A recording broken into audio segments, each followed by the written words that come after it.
Okay, here's a video of my 1966 Ford GT40 replica. It's actually titled as the 1966 Ford GT40 in Utah. It doesn't say replica or anything on the title. Don't exactly know why, but I'm glad it doesn't. The car was purchased from a place called Melson Motorsports in Colorado.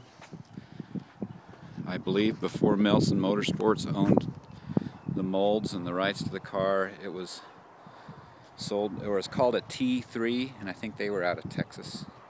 Not 100% sure. See, I got the GT40 Utah license plate. Pretty much built the car myself.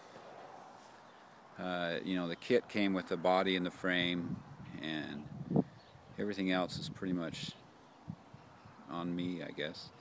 I painted it myself. I'm not a professional painter. I've painted quite a few cars. It's not a perfect paint job or a show quality paint job. It's got some runs in it. It's got some dirt in the paint.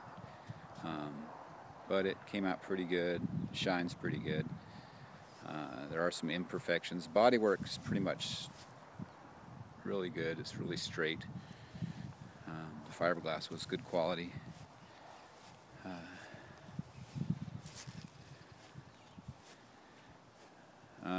What to tell you about? All right, let's start with the brakes. We'll look at the brakes real quick.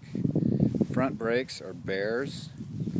They're 14-inch rotors with 4-piston calipers.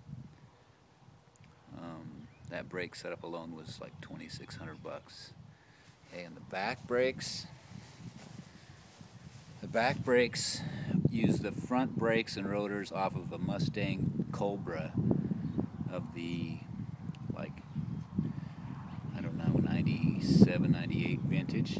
So they're 13-inch with dual piston calipers. And brake-wise, it also has a proportioning valve on the dash, the red knob there, so you can adjust your front to rear bias as you're driving the car. Inside you can see the shifter. That's a cable shifter that works the Porsche 915 transmission that's had the ring gear flipped on it on the inside. The seats are just Kirky racing seats, not much padding. I don't think you'd want to take this car on a extended drive. Not real comfortable. It's more just for playing around with. It's got the 5-point harnesses.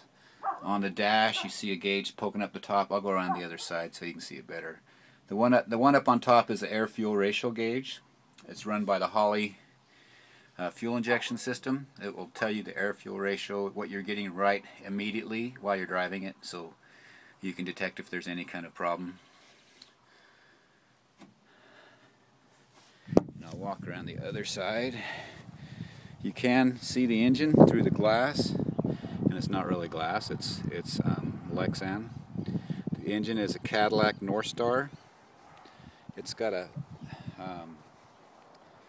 roll cage you can see over the engine. It's got a complete roll cage. I do have door bars for it, but I've only run it on track days. I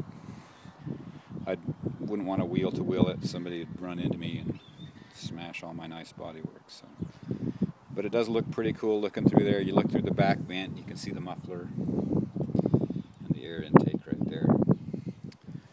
So around on the driver's side, you can see the other gauges. It's just got your voltmeter, tach, speedometer, fuel gauge, water temperature, and oil pressure gauges. With your light switches and start switch and all that stuff. The wheels that are on it are Circle Racing. They were custom made with a custom offset for this car. Tires are Hoosiers. 305 30 18s in the back, and 245 35 18s in the front. I also have a set of street tires, Kumho, on a different set of wheels. These Hoosiers are street legal, but you probably wouldn't want to. They're really soft. You wouldn't want to drive very far with them. All right, I'm going to pop the the lids open on it and get a better look at the insides. Just back up, gets you a view from a little further back.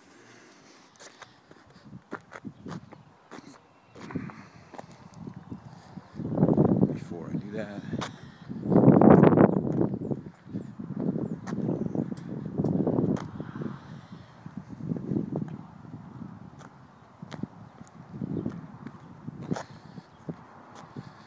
alright, I'm going to pop the lids up.